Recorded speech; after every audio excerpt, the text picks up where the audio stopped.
दोस्तों नमस्कार, जय श्री कृष्णा, जय श्री राधे। दोस्तों आज हम आपको जानकारी देने वाले हैं नवरात्रि में एक ऐसा उपाय, कौन सा उपाय करना चाहिए जिससे आपको किसी प्रकार का कोई रोग है तो उसका नाश हो जाए। रोग नाश के लिए कौन सा उपाय आपके लिए सर्वोत्तम है। अगर आप खर्चा इत्यादि कर सकते हैं, खर्चे वाला उपाय। अगर आप सरल उपाय अपने खुद कर सकते हैं तो वो सरल उपाय, ये आपको जानकारी दूंगा। क्योंकि कमेंट बॉक्स में जब मैंने उपाय देने चालू किए तो कई बार लोगों ने ये बात पूछी कि आप ऐसे उपाय बताइए जो शास्त्रोक्त हैं और पूरी तरह से ये हमारे कार्य को बना सकते हैं। तो जब ऐसी बातें हमारे जो दर्शक हैं वो कमेंट करते हैं तो हमें जब सुनने को मिलता है तो बहुत ही प्रसन्नता होती है, क्योंकि आप कमेंट बॉक्स में अपने विचार लिखते हैं। इससे हमें पता चलता है कि आपका हम पर कितना विश्वास है, और इसी विश्वास को बरकरार रखने के लिए हम आपको एक ऐसे उपाय से मिलवाने वाले हैं, एक ऐसा उपाय आपको देने वाले हैं। निश्चिंत हो जाइए। आपको अगर किसी भी प्रकार का रोग है, कोई भी बड़ी बीमारी है और दवाइयां काम नहीं करती हैं, परेशान हो चुके हैं, परेशान हो चुकी हैं दवाइयां खाते खाते, अगर आप इस उपाय को कर लेते हैं, यकीन मानिए आपके जीवन की, नवरात्रि में ये करें उपाय, और वैसे भी कर सकते हैं लेकिन नवरात्रि में इसका विशेष महत्व है। नवरात्रि में ये उपाय करें, आपके रोग अगर नवरात्रि से कुछ दिन में ही ना चले जाएं तो कहना। अगर रोग छोटे हैं तो आप साधारण उपाय कर लेना। अगर रोग बड़ा है, डॉक्टरों पर लाखों रुपए खर्च कर चुके हैं, तो एक बार खर्चा ब्राह्मणों के लिए कर देना। ब्राह्मणों से दुर्गा सप्तशती का पाठ इस मंत्र के संपुटित होते ही बहुत ही आश्चर्यजनक आपको लाभ होगा। आश्चर्यजनक संपुटित मंत्र से आप किस मंत्र से अपने पाठ को संपुटित करवाना चाहते हैं, ये मैं आपको बताऊंगा कि कौन से मंत्र से आपको संपुटित करना चाहिए रोग निवृत्ति के लिए। आपके रोग क्षण भर में नष्ट हो जाएंगे। सबसे पहले जो लोग छोटी मोटी बीमारियों से जूझते रहते हैं, छोटे मोटे रोग होते रहते हैं, छोटी मोटी रोग जब होते हैं तो 10,000 20,000 कमाने वाले लोगों के लिए, या 4-5 हज़ार रुपये कमाने वाले, महीने पे 4-5-10 हज़ार रुपये कमाने वाले लोगों के लिए ज़्यादातर पैसा जो है वो दवाइयों में चला जाता है। तो उन लोगों के लिए अपने आप करने वाला उपाय आप करिए, स्वयं आप अपने रोगों का नाश कर पाएंगे। कभी किसी डॉक्टर के पास में जाने की जरूरत आपको नहीं पड़ेगी, अगर इस उपाय को आप विश्वास पूर्वक कर सकते हैं तो। नवरात्रि में जरूर कीजिए, क्योंकि एक नवरात्रि एक साधना और उपासना का पर्व होती है। नवरात्रि में जब आप करते हैं तो आपको फुल चार्ज कर देती हैं माता जी, आप पर इतनी कृपा कर देती हैं कि आप जो साधना करते हैं उससे आप अगली नवरात्रि तक आराम से चल सकते हैं। आपका नवरात्रि में की हुई साधना या नवरात्रि में किया हुआ जप इतना साध्य होता है, इतना सिद्ध होता है कि वो आपको 1 साल तक या 6 महीने तक आराम से उसी मंत्र से आप बचे रह सकते हैं। कितनी बड़ी परेशानी है उससे भी बचे रह सकते हैं। दुर्गा सप्तशती तंत्र की महादेवी और तंत्र की महाग्रंथ या महापुस्तक मान लीजिए, सबसे बड़ा ग्रंथ मानते हैं, और दुर्गा सप्तशती से बड़ा कोई ग्रंथ तंत्र में है ही नहीं। कहने को काली जादू, काला टोना या कुछ भी कहते रहें, पर इनसे बड़ी कोई देवी, इनसे बड़ी कोई शक्ति हो ही नहीं सकती। माँ वैष्णो देवी, माँ भगवती की कृपा अगर आप पाना चाहते हैं तो इस उपाय को कीजिएगा। उपाय बताते हैं। सबसे पहले उन लोगों के लिए उपाय है जो लोग खर्च इत्यादि नहीं कर सकते हैं, उन लोगों के लिए जो बहुत ही अपने संयम नियम से अपने लिए खुद करना चाहते हैं। उपाय है, एक मंत्र है, उसकी आपको 21 माला नवरात्रि में करनी है। चाहे वो 21 माला आप रात में करें चाहे दिन में करें, शुद्ध अवस्था में करना है आपको। उस मंत्र की 21 माला रुद्राक्ष की माला से या कमलगट्टा की माला से आप दिन में करें या रात में करें, बस शुद्धता से करें, शुद्ध अवस्था में करें और संकल्प लेकर के करें, रोग निवृत्ति के लिए करें।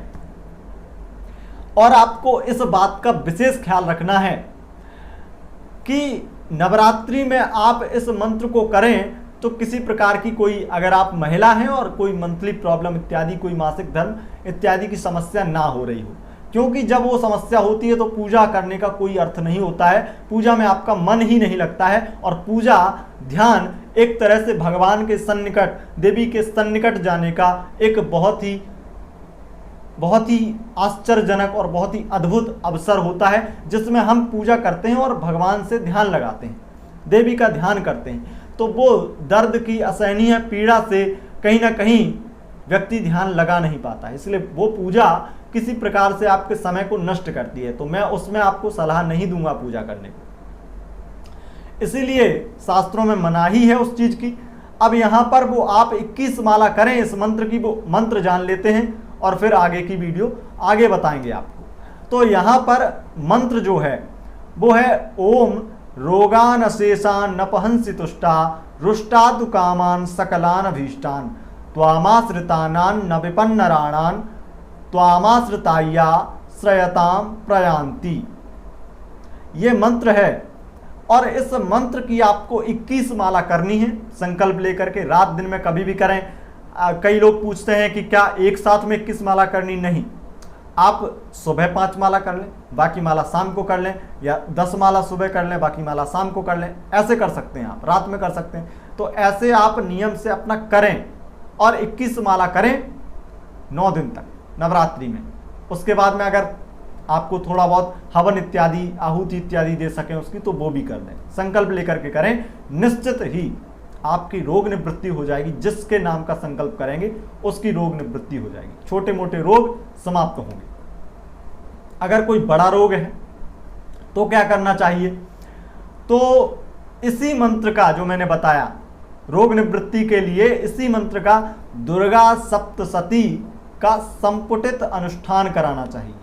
संपुटित अनुष्ठान, अगर आपके पास में खर्च है, आप दवाइयों में लाखों रुपए खर्च कर रहे हैं, कोई आराम नहीं मिल रहा है, तो आप निश्चित ही दुर्गा सप्तशती का अनुष्ठान करवाइए रोग निवृत्ति के लिए।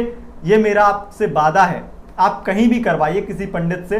अभी आपको हम एक सुविधा तो हम ही दे रहे हैं यहाँ पर, और बहुत सारे लोगों की बुकिंग हो रखी है और आगे भी जारी है। अगर आपको करवाना है तो आप इसके लिए संपर्क कर सकते हैं क्योंकि कोविड की वजह से पंडित जी घर पर नहीं बुला पा रहे हैं लोग बाग, तो इस वजह से हमने ये सुविधा दी है कि आप अपनी पूजा करवा सकते हैं नाम और गोत्र दे करके। ये आप जैसे देख रहे होंगे स्क्रीन पर, इससे आप नाम और गोत्र दे करके पूजा करवा सकते हैं और इससे आप अपनी रोग निवृत्ति करवा पाएंगे। ये मैं आपको आश्वासन देता हूं कि निश्चित ही पाठ आपका बहुत ही अच्छी तरीके से होगा। आपको वीडियोस फोटोस भेजे जाएंगे अगर आप चाहते हैं तो, और हवन इत्यादि होगा। तो इससे निश्चित ही माता रानी की कृपा विशेष होती है, मैंने ये स्वयं अनुभव किया है। इसीलिए जो भी अगर आप इच्छुक हैं तो आप करवा सकते हैं और संपर्क कर सकते हैं। लेकिन अगर आप अपने घर पर करवाना चाहते हैं, आपके संपर्क में पंडित जी हैं जिन पर आपको भरोसा है, जिन पर आपको विश्वास है, वो विद्वान हैं, जानकार हैं, ज्ञानी हैं, तो निश्चित ही आप उनसे अनुष्ठान करवाइए। और सर्वोत्तम आपके लिए रहेगा कि आप उन्हें बहुत ही खुश कर दीजिए और अच्छे से अनुष्ठान कराइए, जिससे कि वो प्रसन्न हो जाएं और आपको आशीर्वाद दें कि आपकी हर प्रकार से रोग निवृत्ति हो जाए। लाखों रुपए आपने दवाइयों में खर्च किए हैं, एक बार अगर आप हमारे वीडियोस देखते हैं और हम पर विश्वास करते हैं तो आप ये करवा करके देख लीजिए। जरूरी नहीं है आप हमारे यहाँ पर करवाइए, हम केवल ये सुविधा उन लोगों के लिए दे रहे हैं जो लोग अपने घर पर पंडित जी नहीं बुला पा रहे हैं और उन्हें जरूरी है इस पाठ कराने की, तो वो लोग संपर्क करें, क्योंकि इतनी ज़्यादा हमारे पास में भी व्यवस्था है नहीं। तो इसलिए हम तो आपको वही कहेंगे, अगर आपके पास में कांटेक्ट है पंडित जी का, कोई आसपास में अच्छे पंडित जी हैं जो विद्वान हैं, पढ़े लिखे हैं, केवल पंडित जी होना ही नहीं, पढ़े लिखे ब्राह्मण, विद्वान ब्राह्मण से अनुष्ठान कराएं तो निश्चित ही आपकी मनोकामना सिद्ध होगी और सफल होगी। तो दोस्तों ये आप करवा सकते हैं संकल्प लेकर के। आशा करते हैं आप लोगों को निश्चित ही इसका उपाय मिल गया होगा, और अगर आपके पास में खर्चा नहीं है तो आप वही उपाय कीजिए जो मैंने शुरू में बताया, उससे आपकी निश्चित रूप से रोग निवृत्ति हो जाएगी। लेकिन कोई बड़ा रोग है जिसमें लाखों रुपए आपके डॉक्टर पर जा रहे हैं, तो मैं आपको सलाह दूंगा कि आप लोभ मत कीजिए, क्योंकि मैं देखता हूं ब्राह्मण को देने के नाम पर लोग कई बार संकोच करते हैं और वही पैसा उनका बर्बाद होता रहता है, इधर उधर निकलता रहता है, लेकिन पूजा पाठ में वो ब्राह्मण को नहीं देना चाहते। तो उन लोगों के लिए यही है कि अगर आप करवाना चाहते हैं तो आपका स्वागत है। बाकी अगर वीडियो आपको पसंद आई है तो इसे लाइक कीजिएगा, और अगर चैनल पर पहली बार आए हैं तो चैनल को सब्सक्राइब कीजिएगा। साथ ही साथ अगर आपको कोई रोग नहीं है, आपके फैमिली मेंबर को किसी को है जो धार्मिक है, उनको आप हमारी इस वीडियो को शेयर कीजिएगा, जिससे आपको भी कोई फायदा हो या आपका वो धन्यवाद करें, उन्हें कोई फायदा हो जाए। उन्हीं लोगों को ये वीडियो भेजिएगा जो लोग धार्मिक हैं, जो लोग आस्तिक हैं। ऐसे व्यक्ति को हमारी वीडियो शेयर बिल्कुल मत कीजिएगा, क्योंकि दुर्गा सप्तशती में साफ स्पष्ट निर्देश है कि ऐसे व्यक्ति जो कि नास्तिक हैं, जो कि देवी पर या मूर्ति पूजा पर या धर्म पर यकीन नहीं करते हैं, विश्वास नहीं करते हैं पूजन अर्चन पर, उन व्यक्तियों को दुर्गा सप्तशती का महत्व या दुर्गा सप्तशती के मंत्रों का या श्लोकों का महत्व भी बताना एक तरह से निंदनीय है, अपराध है, पाप है। उन्हें कुछ भी बताना पाप है। तो इसीलिए आपको जानकारी दी, अगर जानकारी पसंद आई है तो इसे शेयर जरूर कीजिएगा। बहुत बहुत धन्यवाद दोस्तों, नमस्कार।